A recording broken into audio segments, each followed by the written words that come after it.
অন্তর্বর্তীকালীন সরকারের উপদেষ্টা নিয়োগে বেসরকারি বিশ্ববিদ্যালয়ের সঙ্গে বৈষম্যের অভিযোগ তুলেছেন ব্র্যাক বিশ্ববিদ্যালয়ের সাবেক শিক্ষক আসিফ মাহতাব। তিনি বলেন, পাবলিক বিশ্ববিদ্যালয়ের ছাত্রদের উপদেষ্টা যদি করতেই হয় তাহলে প্রাইভেট বিশ্ববিদ্যালয় কেনই বা বাদ যাবে বৈষম্যের কারণে? অনেকেই উপদেষ্টা হওয়ার জন্য ফেসবুকে অনেক ট্যাগ দিচ্ছেন, কিন্তু আপনারা যতই ট্যাগ দেন না কেন আমি তো আর পাবলিক বিশ্ববিদ্যালয় কিংবা এনজিওর লোক হতে পারবো না, তাই আমার পক্ষে হয়তো উপদেষ্টা হওয়াটা সম্ভব না। মঙ্গলবার সামাজিক যোগাযোগ মাধ্যম ফেসবুকে দেওয়া এক পোস্টে তিনি এই সকল অভিযোগ করেন।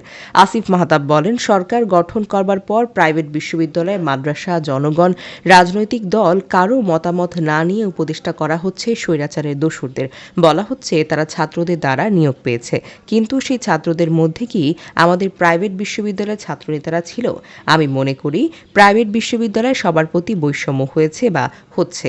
এর মাধ্যমে তাদের সর্বোচ্চ ত্যাগ এবং অবদান অস্বীকার করা হয়েছে বা হচ্ছে।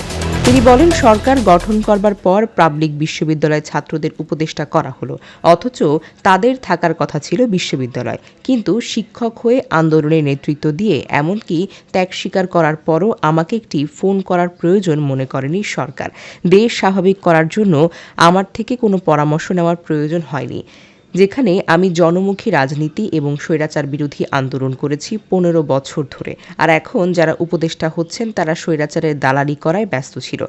ব্র্যাক বিশ্ববিদ্যালয়ের সাবেক এই শিক্ষক বলেন, পাবলিক বিশ্ববিদ্যালয়ে ছাত্রদের উপদেষ্টা যদি করতেই হয় তাহলে প্রাইভেট বিশ্ববিদ্যালয় কেন বাদ যাবে বৈষম্যের কারণে? মার্কিন বুদ্ধিজীবী এবং রাজনৈতিক বিজ্ঞানী নোম চমস্কি একবার বলেছেন, এনজিওরা একটা ছোট স্বৈরাচারী রাষ্ট্রের মতো। তারা তাদের কর্মচারী কী কাপড় পরবে, কতক্ষণ ব্রেক পাবে, এমনকি অফিসের কালচারও নির্ধারণ করে দেয়। আমাদের এনজিওগ্রাম সরকার দেশটাকে সেভাবেই চালাচ্ছে এবং নিজের মন মতো উপদেষ্টা নিচ্ছে। আসিফ মাহতাব বলেন, আমি এই সরকারের নিয়োগ নেব না। আমাকে যদি ছাত্র জনতা নিয়োগ নিতে চাই তাহলে আমি ছাত্র জনতা নিয়োগপ্রাপ্ত হব, সেটা সম্পূর্ণভাবে নির্ভর করবে জনগণের উপর। তবে একটা জিনিস মাথায় রাখবেন, আমি আন্দোলনের সময় মরতে গিয়েছিলাম, উপদেষ্টা হওয়ার জন্য যাইনি। আপনারা কেউ যখন আমাকে চেনেন না তখন থেকে আমি সংগ্রাম করে আসছি, কোনো কিছুই চেনা পরিচিতি পাওয়ার জন্য করিনি। ছাত্র আন্দোলনে নিজের ত্যাগের বর্ণনা দিয়ে তিনি বলেন, যে নেতৃত্ব দেওয়ার কারণে বৈষম্য বিরোধী ছাত্র সমন্বয়করা ডিবি অফিসে ছিলেন, সেই নেতৃত্ব দেওয়ার কারণে আমিও ডিবি অফিসে ছিলাম। আমরা ঠিক একই সময়ে একই অফিসে ছিলাম, তবে শেষ পর্যন্ত আমি কারাগারের ভেতরে আর তারা বাহিরে চলে এসেছিলেন।